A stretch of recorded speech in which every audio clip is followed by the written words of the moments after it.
नमस्कार। मैं हिम्मत सेठ एक बार फिर आपके सामने उपस्थित हूँ एक नए विषय को लेकर। आ, दोस्तों, आप सबको दीपावली की शुभकामनाएं। आज जो है 24 अक्टूबर है और विश्व के लिए ये एक ऐतिहासिक दिन है। और उसका इतिहास से संबंध ये है कि आ,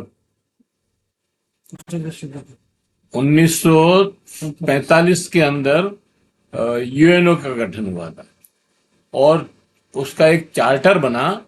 वो चार्टर 24 अक्टूबर को लागू हुआ।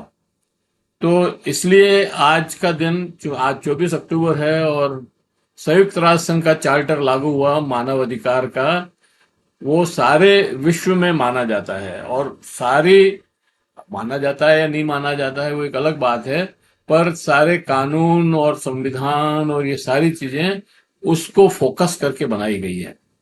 हालांकि ये एक अलग बात है कि आज की डेट में यूएनओ अपने आप में एक डिफंग, मैं तो कहता हूं बिल्कुल डिफंगी हो गया है। ठीक है। डिफंगी हो गया है एक तरह से, क्योंकि जो शक्तियां उसके पास थी उनके ऊपर दूसरे लोगों ने या दूसरे देशों ने, जो प्रभु देश हैं, खासतौर से जो अमेरिका और चीन और रूस और जिनके पास वीटो पावर है, उन्होंने उनके ऊपर कब्जा कर लिया है। और कोई भी सेंसिबल बात डिफे ये जो सुरक्षा परिषद है उसमें नहीं हो पाती है। और जो संयुक्त राष्ट्र संघ की जो महासभा है उसमें कोई भी बात होती है वो लागू नहीं हो पाती है, क्योंकि उसमें उसका वो बाइंडिंग नहीं है लागू करने का। और सुरक्षा परिषद में क्योंकि चार पांच देश जो उनको वीटो पावर मिली हुई है, वो किसी भी अच्छी बात को जो उनके मुफीद नहीं हो उसको लागू नहीं होने देते हैं, वो वीटो कर देते हैं। तो ये सारी बातें आज के दिन बात करना इसलिए भी जरूरी है कि वो जो चार्टर बनाया जिसमें उन्होंने बहुत बड़े बड़े महिलाओं के लिए, दलितों के लिए, आदिवासियों के लिए, उनके अधिकारों के ऊपर, आम आदमी के अधिकारों के ऊपर बहुत सारी बातें उसमें लिखी हुई है। 30 पॉइंट हैं शायद उसमें कुल मिला करके। और वो तो अगर लागू हो जाए तो मतलब सारी गुलामी खत्म हो जाए एक तरह से। लेकिन ये जो प्रभु देश हैं जिन्होंने वो चार्ट बनाया है, उनकी नीयत जब बनाया था तब से ठीक नहीं है। उस समय भी उनका यही था कि किसी तरह इस विश्व पर, चूंकि दूसरा विश्व युद्ध समाप्त हुआ था और जापान और जर्मनी उस समय हार गए थे, जो इन पांचों मतलब इन दूसरे विश्व के दूसरे देशों के साथ लड़ रहे थे उस समय। और अमेरिका ने बाद में वो जो अणुबम फोड़ा था, उसकी वजह से उसके बाद ये सारा हुआ। और उसका जो है एक इम्पैक्ट दिमाग में इनके था कि भाई वापस कोई ऐसा देश ना खड़ा हो जाए कि जो फिर से लड़ने को उतारू हो जाए और हमारे पर कब्जा कर ले। तो उसको दूसरे जो लोग कब्जा नहीं करें, इसलिए हम खुद ही जो है विश्व पर कब्जा करके रखें, इस नियत से तो ये बनाया गया था। मेरा अपना मानना है। वैसे तो मैंने आज मन्नाराम जी डांगी जो संयुक्त राष्ट्र संघ पे काफी चर्चाएं करते रहते हैं, उनको बुलाया है। वकील भी हैं ये और सामाजिक कार्यकर्ता हैं। पहले भी हम इनसे बात कर चुके हैं इस प्लेटफॉर्म पर। तो मन्नाराम जी डांगी, आपका बहुत बहुत स्वागत है हमारे प्लेटफॉर्म पर। और आशा करते हैं कि आप हमारे दर्शकों को इन सारी बातों के ऊपर, जो मैंने अभी थोड़ी बहुत कही है, थोड़ी और कहना चाहता हूं मैं। दो एक मिनट और लूंगा, 1 मिनट 1.5 मिनट, उसके बाद मैं आपको हैंड ओवर करता हूँ। तो ये जो विश्व जो संयुक्त राष्ट्र संघ है, अ, इसके ऊपर डॉक्टर लोहिया ने तो ये कहा था कि भाई ये बहुत ही अनडेमोक्रेटिक संस्था है, इसका डेमोक्रेटाइजेशन करना चाहिए। डेमोक्रेटाइजेशन का मतलब उनका ये था कि बालिग मताधिकार से इस संस्था के सदस्यों का चुनाव होना चाहिए। और उन्होंने तो विश्व सरकार की कल्पना भी की थी और कहा था कि भाई इसके आधार पे एक विश्व सरकार बनाई जाए जो गरीब लोगों की, गरीब और वंचित जो देश हैं उनके सर्वाइवल के लिए, उनके कल्याण के लिए काम करें। तो ये जो कल्पनाएं हैं, इनके ऊपर बाद में शराफ साहब ने भी बहुत लिखा है, बहुत उन्होंने भी इसके ऊपर काफी रिसर्च वगैरह भी की है। तो अ, उन सब बातों पर हम आज चर्चा करेंगे और जानेंगे कि संयुक्त राष्ट्र संघ को कैसे सशक्त किया जा सकता है। पहले सशक्त था, पहले कांगो के बाद जो है, जैसे कोरिया का युद्ध हुआ, उसमें भी सेनाएं भेजी। हमारे यहाँ कश्मीर में जो कश्मीर का जो युद्ध हुआ, जिसमें यहाँ पे भी सेनाएं भेजी संयुक्त राष्ट्र संघ की। और भी कई जगह जहाँ जहाँ युद्ध हुए, वहां पर संयुक्त राष्ट्र संघ की शांति सेना गई। और भारत की शांति सेना में भारत का जो अनुपात है वो सबसे ज्यादा है सैनिक भेजने का। तो इस समय हम चाहते हैं कि जैसे अभी इजराइल और फिलिस्तीनी का युद्ध हो रहा है, लेकिन संयुक्त राष्ट्र संघ बिल्कुल चुप है, कुछ नहीं कर रहा है। इसी तरह से रूस और यूक्रेन का युद्ध चल रहा है, उसमें भी कुछ नहीं कर रहा है। उसमें तो समझ में आती है कि भाई वो जो प्रभु देश हैं, जो पैसा देने वाले हैं, वो नाटो से संबंधित हैं और नाटो जो है रूस के खिलाफ लड़ रहा है पूरी तरह, इसलिए ये सारे लोग चुप हैं। तो कहने का मतलब ये है कि इस संस्था को वापस से मजबूत किया जाए और देश के, मतलब विश्व के शांति प्रयासों को उसमें लागू किया जाए और विश्व के कल्याण के लिए इस संस्था का उपयोग हो। इस तरह की कोई कल्पना बने, इस तरह का काम हो, तो इसका मतलब है। अदरवाइज तो ये मतलब एक संस्था है, शॉपीस है बस, जो रिपोर्ट्स जारी करती है। और वहाँ महासभा में तो जो भाषण होते हैं, मैक्सिमम में जो लोग जाते हैं वहां पे, मैंने कई बार देखा कि वो भाषण दे करके खुद उठ के चले जाते हैं, दूसरा आता है भाषण देता है, फिर उस हॉल में 20-25 जने भी मुश्किल से कई बार बैठे हुए मिलते हैं। तो ये सारी चीजों पे ध्यान देना चाहिए। तो मन्नाराम जी साहब, आपको बहुत बहुत आपका स्वागत, अभिनंदन। और इस इशू पे आप अपना पक्ष रखें, क्या सोचते हैं?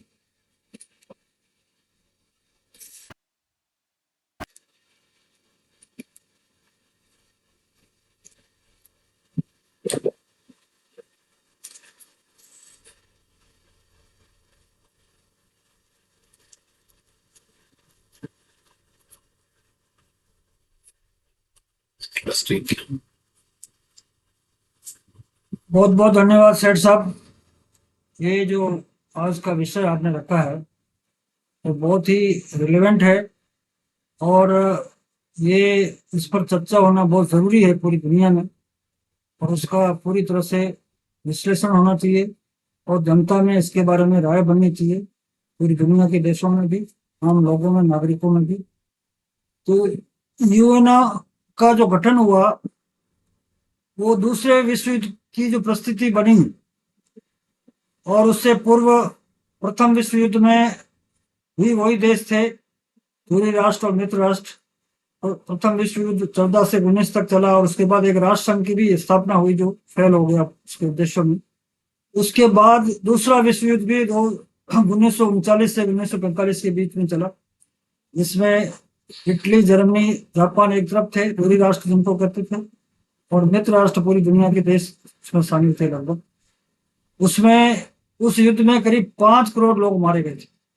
युद्ध में 5 करोड़ लोगों की जनहानि हुई, भारी नुकसान हुआ। और जो युद्धों का जो कारण बना है वो कारण तो यह है कि जो विकसित देश थे, पूंजीवादी देश थे, औद्योगिक क्रांति के बाद जिन देशों में माल का उत्पादन ज्यादा हुआ तो वो बाजार पर कब्जा करने के लिए ये युद्ध हुए थे। विश्व के बाजार पे कब्जा करने के लिए जो फोर्सेस थी मैदान में, वो अपने कब्जे के लिए ये विश्व युद्ध हुए और उसमें भारी क्षति हुई, नुकसान हुआ, नरसंहार हुआ। तो उस पर फिर ये यूएनओ का गठन 24 अक्टूबर 1945 में हुआ था। और उस समय दुनिया के करीब 50 के करीब 50 51 देश थे वो उसके चार्टर पे सिग्नेटरीज थे, साइन किए। और उसके बाद उसकी मेंबरशिप बढ़ती गई और अब आज की तारीख में 193 देश उसके सदस्य हैं। अब इसका 80 साल का जो इतिहास है पूरा, उस इतिहास को पूरा अपन देखें, उसका समावलोकन करें, तो उसके पॉजिटिव नेगेटिव दोनों दृष्टि से देखना चाहिए। और इस संस्था की जो अहमियत है, आवश्यकता है, वो आवश्यकता इसको रिस्ट्रक्चर करने की जरूरत है, पूरी तरह से डेमोक्रेटाइज तरीके से इसको रिस्ट्रक्चर किए बिना उसकी जो उपयोगिता है वो मानव जाति को, दुनिया के लोगों को नहीं हो पा रही है और हो पाएगी।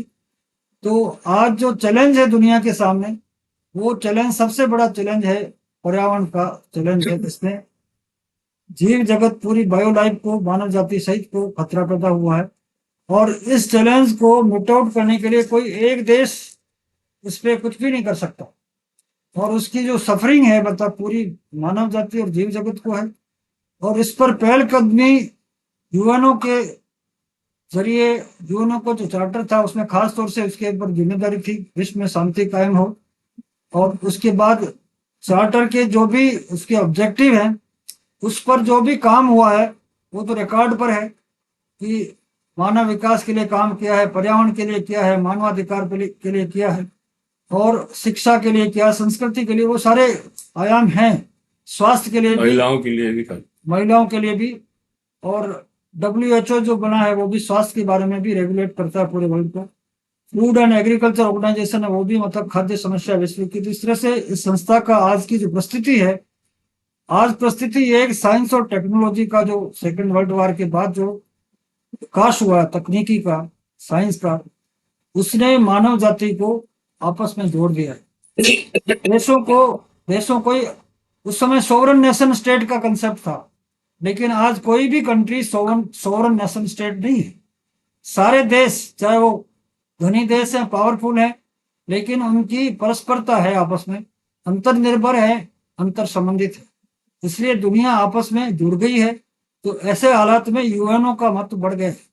लेकिन उसको रिस्ट्रक्चर करने की बात, रिस्ट्रक्चर करने के बारे में जो डिबेट चल रही है, उस डिबेट में जो वीटो पावर है, जिसमें 5 देशों को वीटो पावर सुरक्षा परिषद में मिला हुआ है, वो उसका दुरुपयोग हुआ पूरी तरह से। और उसका नुकसान, खामियाजा पूरी दुनिया की मानव जाति को भुगतना पड़ा है उस वीटो पावर का। तो मैं जिस आंदोलन से बिलोंग करता हूँ, प्रकृति मानव केंद्रित जन आंदोलन, उसके जो संस्थापक थे उन्होंने, आरपी सराफ, उन्होंने काफी इस पर लिखा, मनन किया है। और उनका ये मानना था कि वीटो पावर खत्म होना, सुरक्षा परिषद का वीटो पावर खत्म होना चाहिए। और स्थायी मेंबरशिप ठीक है, कुछ समय तक रखी जाए, जो शक्ति संतुलन दुनिया का बदले, लोगों की जन चेतना बढ़े, तब तक स्थायी मेंबरशिप रखी जाए, उसका भी चुनाव हो जनरल बॉडी की तरफ से। लेकिन वीटो पावर बिल्कुल खत्म होना चाहिए तत्काल, ये आज की आवश्यकता है। और जो वीटो पावर लेने की लाइन में है वो बिल्कुल गलत है, वो सही नहीं है। वो मतलब न तो किसी देश के हित में, न दुनिया के लोगों के हित में। तो वीटो पावर समाप्त होना चाहिए। ये एक जनरल मांग पूरी दुनिया से उठनी चाहिए, सारे देशों को उठानी चाहिए, दुनिया के लोगों को उठानी चाहिए, बुद्धिजीवियों को उठानी चाहिए। और यूएनओ का पुनर्गठन डेमोक्रेटिक तरीके से होना चाहिए। इसमें 2 कंसेप्ट आरपी सराफ ने दिए हैं। एक तो ये, जो भी देश है उसके मेंबर है, छोटे बड़े जो भी हैं, उनको उनकी सदस्यता। दूसरा, पॉपुलेशन के आधार पर भी बॉडी बने, जो उसको रिस्ट्रक्चर किया जाए और उसको पावर दिए जाए। अभी वो पावरलेस है, दांतहीन मतलब संस्था है, उसकी जनरल बॉडी है। तो जनरल बॉडी का जो काम है आज की तारीख में, वो बहुत बड़ा काम है कि पर्यावरण, क्योंकि एक देश कोई धरती के पर्यावरण को ठीक नहीं कर सकता। और इसके बारे में यूएनओ ने पहलकदमी ली है, 1972 से लगातार कोशिश कर रहा है। हर साल वो 2-2 सप्ताह की यूएन, सारे जो देश है दुनिया के, उनको एक मंच पे इकट्ठा करते हैं और उनसे उस पर बहस होती है। और यूएनओ के जो बॉडी है उसमें साइंटिस्ट है पूरे देश, दुनिया के देशों के। वो साइंटिस्टों ने 6 रिपोर्टें अभी तक दी है। तो इन रिपोर्टों के बारे में अभी तक लगातार हर साल वो इस पर कॉन्फ्रेंस करते हैं। और उसके बाद पूरी दुनिया में पर्यावरण के मामले में एक जागृति जन चेतना आई है, लेकिन स्थिति बद से बदतर होती जा रही है, क्योंकि इसमें जो पावरफुल देश हैं वो सारे उसका दुरुपयोग कर रहे हैं उनके पावर का, और राष्ट्रीय दृष्टिकोण से वो सारे काम कर रहे हैं, जबकि राष्ट्रीय दृष्टिकोण आज की तारीख में काम नहीं है। ठीक है, हर अभी तो सर जो ट्रम्प साहब हैं उन्होंने डिक्लेयर कर दिया आते ही, मतलब कि हम ऑटोमोबाइल से ही गाड़ियां चलाएंगे, हम जो है इलेक्ट्रॉनिक इलेक्ट्रॉनिक पे नहीं जाएंगे।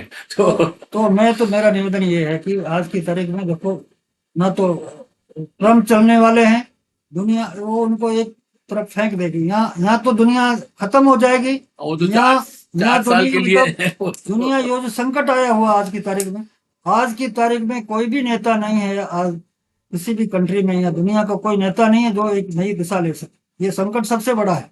इसलिए जो प्रयास हो रहे हैं वैज्ञानिकों के द्वारा, सामाजिक कार्यकर्ताओं के द्वारा, छोटी छोटी संस्थाओं के द्वारा जो भी प्रयास हो रहे हैं उनको इंटीग्रेट करने की जरूरत है। और एक पूरे 8 अरब की दुनिया, पूरा जो प्लेनेट है, अगर पूरा प्लेनेट बचेगा तो कोई इंडिविजुअल भी बचेगा, कोई देश भी बचेगा, कोई समुदाय भी बचेगा, कोई जाति भी बचेगी, क्योंकि पूरी बायो लाइफ को खतरा आया हुआ। और उस मसले को डील करने के लिए, उसके साथ के लिए यूएनओ ने निश्चित रूप से अभी तक 30 वो कॉप्स किए हैं। कॉप्स का मतलब ये है कि conference of parties, conference of parties का अभी 30वीं शायद अजरबैजान में किसी में अभी होने वाली है नवंबर में। तो उसमें अभी तक 2 पृथ्वी सम्मेलन हुए जिसमें सस्टेनेबल डेवलपमेंट का कंसेप्ट आया है, और उस पर भी पूरी दुनिया में काम हो रहा है। तो लोगों में एक नई जागृति तो आई है, लेकिन जिनके हाथ में पावर है, जिन्होंने पैसों पर कंट्रोल कर रखा है, साधनों पे कंट्रोल कर रखा है, वो मुट्ठी पर लोग हैं, और वही दुनिया में शासन भी कर रहे हैं कंपनियों के जरिए, उनकी पार्टियों के जरिए। तो सारे जो राजनेता हैं वो कंपनियों के गुलाम हैं पूरी तरह से, और भ्रष्ट भी हैं।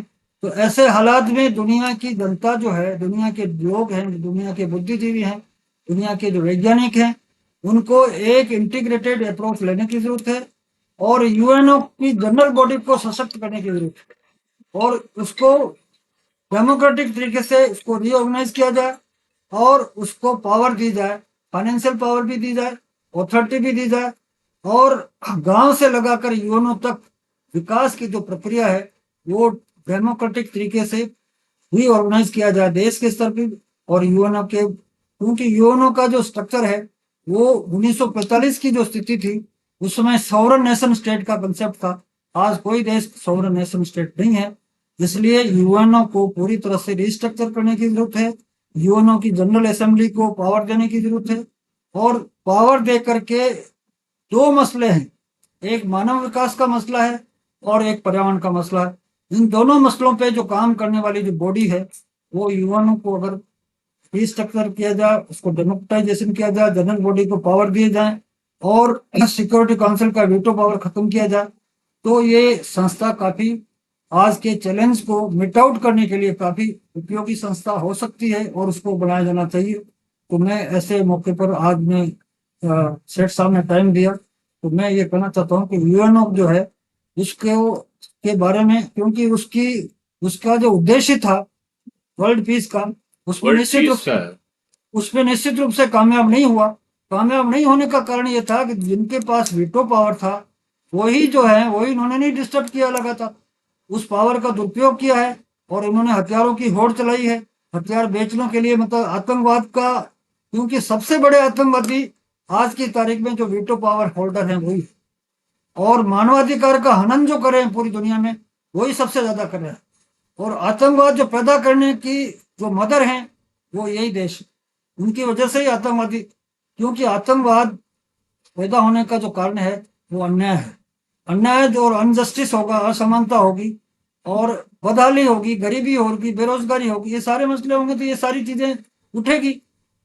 तो इन सारी चीजों का दूसरा ये आतंकवादियों का दुरुपयोग भी यही जो पावर वाले हैं वही लोग उनको पैदा कर रहे हैं, वही उनको हथियार दे रहे हैं, वही उनको ट्रेनिंग दे रहे हैं, वही उनका उपयोग कर। तो मैं इस मौके पे यूएनओ का जो दिवस है वो यूएनओ को सशक्त बनाया जाए, जनरल बॉडी को सशक्त बनाया जाए, और वीटो पावर खत्म किया जाए। मैं यही बात कहकर मेरी बात समाप्त करता हूँ। मैं सेठ साहब को धन्यवाद करता हूँ कि आपने आज के इस मौके पर ये वार्ता आपको धन्यवाद। सर एक अपील कर दीजिए सब लोगों को कि हमारे चैनल को सब्सक्राइब करें और मैं सभी नागरिकों को ये निवेदन करता हूं कि हिम्मत सेठ साहब जो हैं वो अपने इस चैनल से ये जो सामयिक मुद्दे हैं और जन जागृति के मुद्दे हैं, ये कोई सेक्टेरियन अप्रोच नहीं लेते हैं, व्यापक इनकी अप्रोच है, मानवता के पक्ष में, पर्यावरण के पक्ष में है, डेमोक्रेसी के पक्ष में है, समानता के पक्ष में है और सामाजिक न्याय के पक्ष में।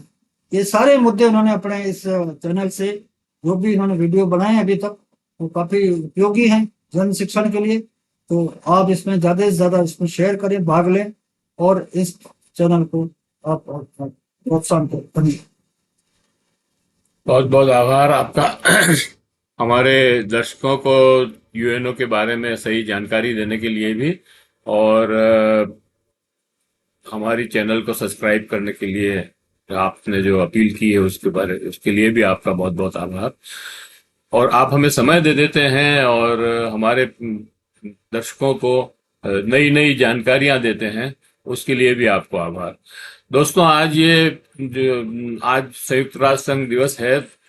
आज के दिन ही ये चार्टर लागू हुआ था और मानव अधिकार चार्टर है ये वास्तव में। तो नहीं, ये मानवाधिकार का अलग बनाया उन्होंने और ये चार्टर अलग। अच्छा, मानवाधिकार का अलग है। अलग चार्टर।